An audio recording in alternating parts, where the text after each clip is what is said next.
할렐루야. 이 시간 하나님의 말씀을 통해 풍성한 은혜 누리시기를 축복합니다. 요즘 아침 저녁으로 많이 시원해졌죠. 물론 낮에 햇빛은 여전히 뜨겁긴 하지만 그래도 새벽 정도는 좀 춥게 느껴진다고 할 정도로 많이 선선해지고 시원해졌습니다. 저는 개인적으로 사계절 중에 가을을 제일 좋아하거든요. 여기에 가을 좋아하시는 분들 계실 텐데, 그래서 가끔씩은 여름에 너무 더울 때는 힘들어서 우리나라에도 여름이 없었으면 좋겠다라는 생각을 할 때가 있습니다.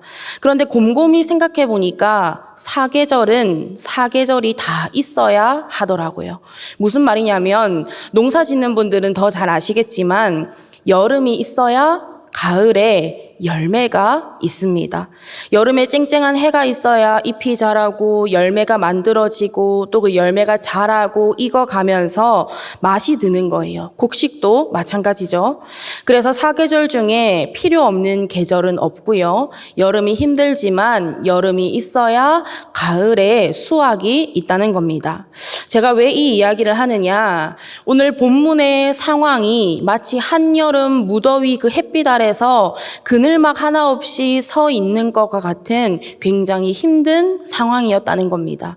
하지만 그렇게 모든 것이 끝난 것만 같고 소망이 없는 것 같은 그런 상황 가운데서도 하나님께서는 열매를 만들어 가고 계셨고 또 자라나게 하셨고 키워가고 계셨다는 겁니다. 그래서 구원, 그 놀라운 변화가 오늘 설교의 제목인데요. 그것처럼 사도 바울의 개인의 삶의 변화뿐만 아니라 그 놀라운 변화를 통해서 이방 선교라는 또 놀라운 변화를 하나님께서 허락해 주셨다는 겁니다. 그리고 이 놀라운 변화가 저와 여러분의 삶에도 일어났고 또 우리를 통해서 놀라운 변화를 전파하실 하나님의 놀라우신 뜻과 계획이 있는 줄 믿으시기 바랍니다. 그러면 오늘 말씀을 통해서 구원, 그 놀라운 변화가 무엇인가, 그 놀라운 변화가 우리에게 일어나고 있는가에 대해서 함께 말씀을 나눠보도록 하겠습니다. 그런데 먼저 꼭 드릴 말씀이 있어요. 우리가 복음이라고 하면 따라오는 수식어가 있습니다. 기초, 기본, 다 아는 이야기, 또 하는 이야기라는 수식어가 따라와요. 그래서 복음이라고 하면 정말 아무것도 모르는 초신자들에게만 필요한 거라고 생각하고 교회를 어느 정도 다닌 사람이라면 이 복음의 단계는 이미 다 졸업했다라고 생각하는 분들이 간혹 있기는 합니다. 물론 우리 교회는 없습니다. 하지만 여러분, 복음은 우리의 전부입니다. 복음은 우리의 기초이고 중심이고 우리의 생명이 복음인 줄 믿으시기 바랍니다. 그러면 이 구원, 놀라운 변화 첫 번째는 무엇일까요? 내 주인이 바뀌는 놀라운 변화입니다. 내 주인이 바뀐다. 오늘 본문의 배경 상황을 잠시 살펴보겠습니다. 그 상황이 사도행전 8장 초반부에 잘 나오고 있는데요. 사도행전 8장 1절에서 3절 말씀을 보겠습니다. 사울은 그가 죽임 당함을 마땅히 여기더라. 그날에 예루살렘에 있는 교회에 큰 박해가 있어 사도 외에는 다 유대와 사마리아 모든 땅으로 흩어지니라. 경건한 사람들이 스데반을 장사하고 위하여 크게 울더라. 사울이 교회를 잔멸할세 각 집에 들어가 남녀를 끌어다가 옥에 넘기니라. 스데반 집사가 돌에 맞아 죽임을 당했습니다. 순교한 거죠. 그리고 이 일로 인해서 교회에 큰 박해가 시작이 됩니다. 그러니까 성도들이 어떻게 합니까? 그 박해를 피해서 예루살렘을 떠나고 곳곳으로 뿔뿔이 흩어지게 됩니다. 그런데 이 박해의 주도권이 어디에 있었냐? 누구에 있었냐 하면 열심히 있는 유대인들에게 있었습니다. 그리고 그 중에 가장 대표적인 인물, 앞장섰던 인물이 누굽니까? 사울이었죠. 근데 사울이 여기서 멈추지 않았습니다. 교회를 완전히 멸하기 위해서 남녀노소 가릴 것 없이 다 잡아서 옥에 가두었고요. 오늘 본문에도 보면 예루살렘에 숨어있던 성도들만 잡은 게 아니에요. 예루살렘을 떠나서 곳곳으로 흩어진 사람들을 찾기 위해서 다메섹까지 가던 길이었습니다. 우리는 여기서 다메섹이라고 하면 그냥 다메섹인가 보다라고 생각할 수도 있는데요. 다메섹은 예루살렘으로부터 약 230-40km 떨어진 곳입니다. 그러니까 지금으로 굳이 치자면 밀양이나 부산에서 한 대전 정도까지의 거리인데요. 옛날에는 길이 더 험했기 때문에 지금보다 더 먼 길이었겠죠. 그런데 그 거리를 다른 이유가 아니라 흩어진 성도들을 거기까지 잡으러 갔던 겁니다. 그리고 그냥 간 게 아니에요. 오늘 보면 1절과 2절에 보면 사울이 그 성도들을 잡으려고 다메섹 회당에 들어갈 수 있는 공문을 대제사장에게 발급을 받습니다. 그러니까 쉽게 이야기하면 체포영장을 발부한 거예요. 지금 사울은요, 성도들을 잡아서 예루살렘으로 끌고 오기 위해서 정치적으로든 종교적으로든 만반의 준비를 한 겁니다. 그래서 열심히 되었든 권력이 되었든 이 사울은요, 최고점에 도달해 있었던 거예요. 자, 그러면 여기서 질문을 하나 해보겠습니다. 왜 이렇게까지 했을까요? 사울이 왜 이렇게까지 열심을 다했을까요? 자신이 믿는 도가 옳다고 굳건하게 믿었기 때문입니다. 그래서 내가 가는 길이, 내가 하는 이 행동이 의롭다고 생각했기 때문이에요. 내가 옳으니까 스데반의 죽음이 당연한 죽음, 마땅한 죽음이 되는 거고요. 그 잔당들과 잘못된 도를 믿는 사람들을 잡아서 옥에 가두는 것이 의로운 일, 하나님을 위한 일이라고 생각을 했습니다. 결국 뭐예요? 내가 옳다고 생각한 길을 내 열심으로만 갔던 겁니다. 자신들이 생각하기에는 하나님을 위한 일, 하나님을 위한 열심이라고 생각했을 겁니다. 하지만 그것은 결국 내가 옳다고 생각해서 내 열심으로 가는 내 길에 불과했던 겁니다. 여러분, 우리도 마찬가지입니다. 내가 옳다고 생각하고 내가 주인 되는 삶에는요, 주님이 없습니다. 말씀에도 나오죠. 넓은 길과 좁은 길이 있습니다. 그러면 사람들은 생각합니다. 내가 선택하는 거예요. 넓은 길을 선택합니다. 열심을 다해서 넓은 길로 가요. 내가 생각하기에 최선을 다했고 이 정도면 열심을 다해서 살고 있다고 열심히 그 길로 갑니다. 그런데 그 길에 주님께서 함께 하십니까? 그 길 끝에 주님께서 기다리고 계십니까? 그 길 끝에 구원이 있습니까? 없습니다. 이거는요, 우리가 열심을 다해야지, 열심을 다해서 최선을 다해야지 이런 개념과는 다릅니다. 무엇을 위한 열심이냐는 거예요. 누가 주인 된 열심이냐는 겁니다. 어제 전도사님들과 잠시 이제 이야기를 나누다가 한 전도사님께서 뉴스 기사를 하나 이야기해 주시더라고요. 무슨 뉴스냐면 2018년 뉴스입니다.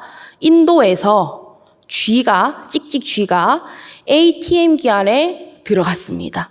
그래서 돈을 갉아먹었대요. 지폐 돈을 열심히 갉아먹었답니다. 얼마를 갉아먹었을까요? 여러분이 쥐라면 얼마를 먹고 나오시겠습니까? 이제 그걸 열어서 계산을 해봤겠죠? 요만한 쥐잖아요. 무려 2천만 원을 갉아먹었답니다. 어떤 생각이 드세요? 아이고, 한 번 살다 가는 인생 시원하게 가는구나. 그래, 가는 길에 돈이라도 먹고 가야지. 이런 생각이 드십니까? 그리고 이 쥐가 어떻게 됐을까요? 배부르게 먹었잖아요. 2천만 원어치 먹었잖아요. 네, 죽었습니다. 그 안에서 죽은 채로 발견이 된 거예요. 이 이야기를 듣는데 묵상이 되더라고요. 복음을 모르는 삶, 예수 그리스도를 모르고 내 열심으로 내 길만 가는 삶이 이 쥐와 같지 않을까? 내가 어디에 갇힌지도 모르잖아요. 내가 지금 뭐 하고 있는지도 모르잖아요. 이 상황의 끝이 뭔지도 모르잖아요. 근데 그냥 내 눈앞에 있는 그것만 열심히 하는 겁니다. 그 결과가 뭡니까? 허망한 죽음입니다.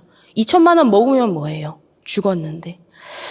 사울도 마찬가지였습니다. 오늘 본문 3절과 4절 말씀을 보세요. 사울이 길을 가다가 다메섹에 가까이 이르더니 호련히 하늘로부터 빛이 그를 둘러 비추는지라 땅에 엎드려져 들으매. 사울은요, 앞서 말씀드린 것처럼 내가 옳다고 생각한 길을 내 열심으로 최선을 다해서 갔습니다. 내가 주인이 됐어요. 그런데 예수님을 만나니까 그 길에서 어떻게 됩니까? 엎드려져 넘어집니다. 주님 앞에 엎드리는 겁니다.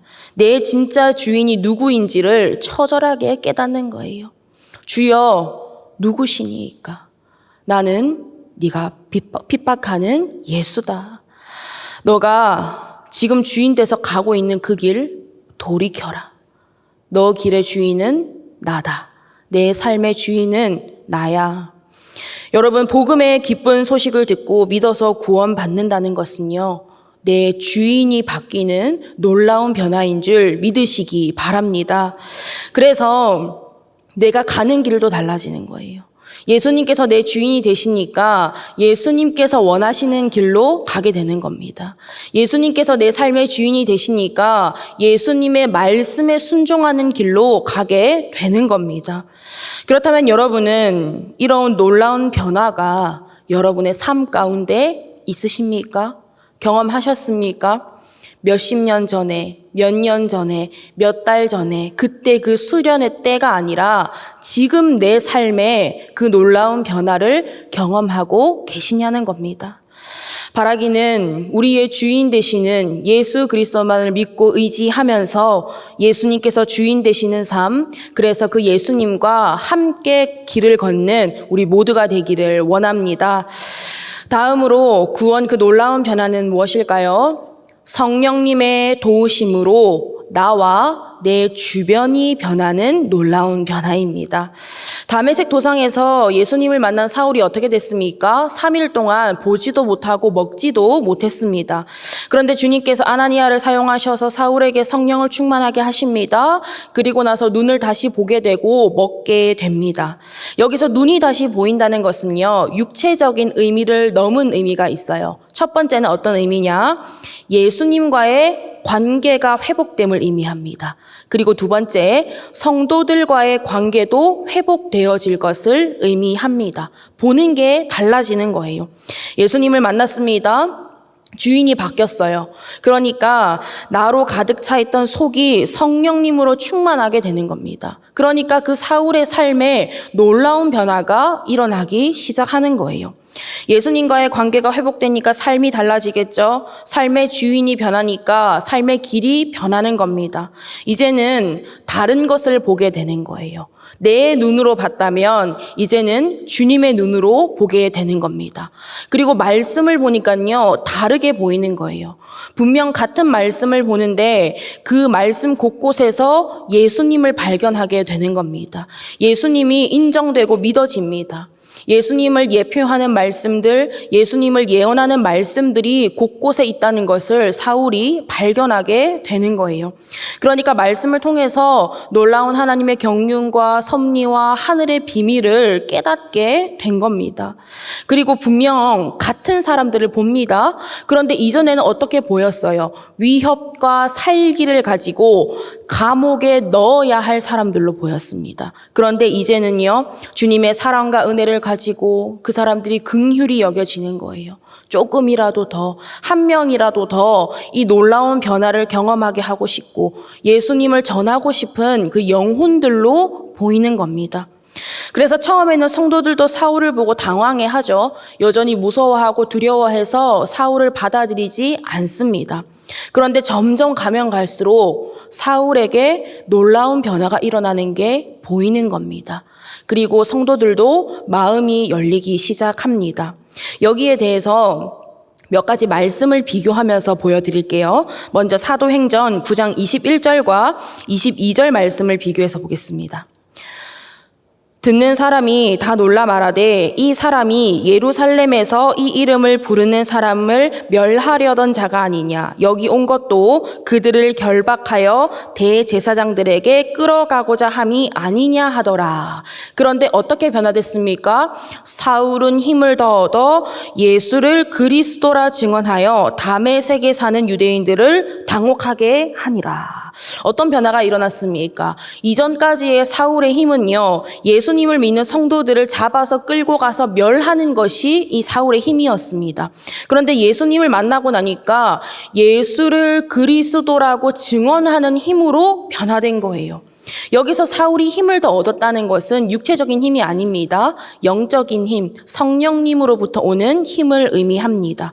또 말씀을 볼게요. 사도행전 9장 1절과 31절 말씀을 비교해 보면요, 분명히 사울로 인해서 시작된 일입니다. 그런데 그 결과가 완전히 다릅니다. 1절 말씀을 먼저 보시면 사울이 주의 제자들에 대하여 여전히 위협과 살기가 등등하여 대제사장에게 가서라고 나와 있죠. 그런데 이게 어떻게 변합니까? 31절에 그리하여 온 유대와 갈릴리와 사마리아 교회가 평안하여 든든히 서가고 주를 경외함과 성령의 위로로 진행하여 수가 더 많아지니라. 위협과 살기가 등등했습니다. 그런 사울로 인해서 교회가 잔멸될 위기에 처했어요. 그런데 사울이 변화되고 나서 어떤 변화가 일어납니까? 교회가 오히려 평안해져 가고 든든히 서가고 주를 경외함과 성령의 위로로 인해서 믿는 자의 수가 더 많아지게 됩니다. 여러분 기억하십시오. 놀라운 변화는요, 그냥 거기서 끝나지 않습니다. 놀라운 변화는 또 다른 놀라운 변화를 낳게 되어 있습니다. 저와 여러분의 삶도 이와 같아야 하는 줄 믿습니다. 예수님을 믿고 구원받는 삶은요, 세상이 말하는 삶과는 다릅니다. 정반대의 삶이에요. 예를 들어서 세상은 나 혼자 잘 먹고 잘 살면 잘 사는 삶이라고 이야기를 합니다. 하지만 구원받은 삶은 그렇지 않죠. 내가 먼저 변화되고 거기서 끝나는 게 아닙니다.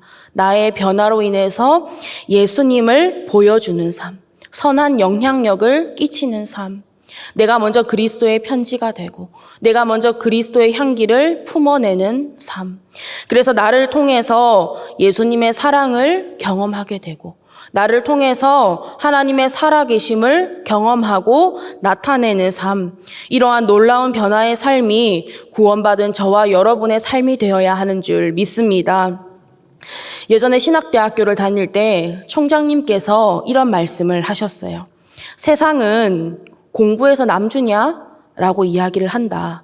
하지만 우리는 공부해서 남 줘야 한다. 공부가 되었든 그게 무엇이 되었든 하나님께서 우리에게 주신 것, 내게 있는 모든 것을 다해서 복음을 위해서 이 생명을 전하기 위해서 남 주는 삶을 살아야 한다. 사울이 그렇지 않습니까? 사울이 사도 바울이 되고 나서 예수님을 만나고 나서 그 놀라운 변화를 경험하고 나서 그 인생 하나로 끝나지 않았습니다. 이 사람을 통해서 이방 선교의 문이 열리고요. 수많은 교회가 세워지고 수많은 예수님의 제자가 생성되고 수많은 놀라운 변화를 낳지 않았습니까? 아이고 뭐 사도 바울 정도나 되니까 그러죠. 저는 저 하나 제대로 믿는 것도 힘듭니다. 아니요, 그렇지 않습니다. 사도행전 9장 15절 말씀을 보십시오. 주께서 이르시되 가라, 이 사람은 내 이름을 이방인과 임금들과 이스라엘 자손들에게 전하기 위하여 택한 나의 그릇이라. 가라, 너는 내 가족들에게, 너는 너의 친구에게, 너의 직장 동료들에게, 너가 만나는 모든 사람들에게 내 이름을 전하기 위하여 택한 나의 그릇이다. 오늘 저와 여러분에게 주님께서 하시는 말씀인 줄 믿으시기 바랍니다. 특별히 새생명 전도축제가 계속되고 있습니다. 이제는 본격적으로 만남의 단계를 시작하려고 하는데요. 쉽지는 않을 겁니다. 부담이 되실 수도 있어요. 그러나 기억하십시오. 그 모든 과정 가운데 주님께서 함께 하십니다. 사도 바울을 보세요. 다메섹 도상에 엎드려져가지고 눈도 안 보이고 먹지도 못하고 마시지도 못하는데 그냥 내버려 두셨습니까? 아나니아를 붙여주셨잖아요. 그리고 변화됐는데도 예전에 사울 시절을 기억해서 사람들이 두려워하고 피합니다. 그냥 내버려 두셨습니까? 바나바 붙여주셨잖아요. 복음을 전하기 위해서 당했던 그 수많은 고난과 어려움과 문제와 핍박과 또 목숨의 위험들 가운데 그냥 내버려 두셨습니까? 늘 도우셨죠. 말씀해 주셨죠. 함께 하셨습니다. 우리도 꼭 해볼까 하면 이런 일 저런 일 생깁니다. 다이어트 해볼까 하면 저녁에 외식합니다. 다이어트 해볼까 하면 친구가 만나자고 연락이 와요. 그렇듯이 복음 전하려고 만나자고 했습니다. 차 한잔 하자. 그런데 당일 되면 어떻게 돼요? 갑자기 일이 생겼대요. 갑자기 못 나온대요. 이런 일이 얼마나 비일비재합니까? 여러분들도 경험하셨을 거예요. 아니 전도하겠다고 하면 주님 좀 도와주셔야 되는 거 아닙니까? 근데 어떻게 더 힘들게 하시고 더 아프게 하시고 더 곤란하게 하십니까? 협조 좀 부탁드리겠습니다, 주님. 이런 마음이 들 때도 솔직히 있습니다. 사도 바울이라고 이런 생각 안 했을까요? 육체의 질병까지 있었던 사람이잖아요. 그런데 그런 우리의 고민들, 또한 사도 바울의 그 고난과 고민들 끝에 사도 바울이요 이렇게 고백을 합니다. 고린도후서 12장 10절 말씀입니다. 그러므로 내가 그리스도를 위하여 약한 것들과 능욕과 궁핍과 박해와 곤고를 기뻐하노니 이는 내가 약한 그때에 강함이라. 여러분, 이 고백이요 어떤 말 뒤에 나오는 고백인 줄 아세요? 내가 복음을 전하다가 이런 고난도 당했어. 이렇게 맞았어. 이렇게 힘들었어. 이렇게 목숨을 잃을 뻔했어. 그리고 내가 내 몸에 있는 병도 낫게 해달라고 기도를 했어. 라고 고백한 뒤에 결론으로 하는 고백입니다. 여러분, 그 상황 아시잖아요. 이런 결론이, 이런 고백이 나올 수 있는 상황들이 아닙니다. 그런데 사도 바울은 결국 주님이시라고 이렇게 고백을 한 거예요. 여러분, 우리가 복음을 전하기 위해서 준비하고 노력하고 있습니다. 마음 가운데 이런 고민이 드실 거예요. 이름만 적어내도 되나? 안 오면 어떡하지? 라는 생각이 들 수도 있습니다. 하지만 그 모든 걱정과 고민과 염려들 누가 다 아실까요? 우리 주님께서 다 아십니다.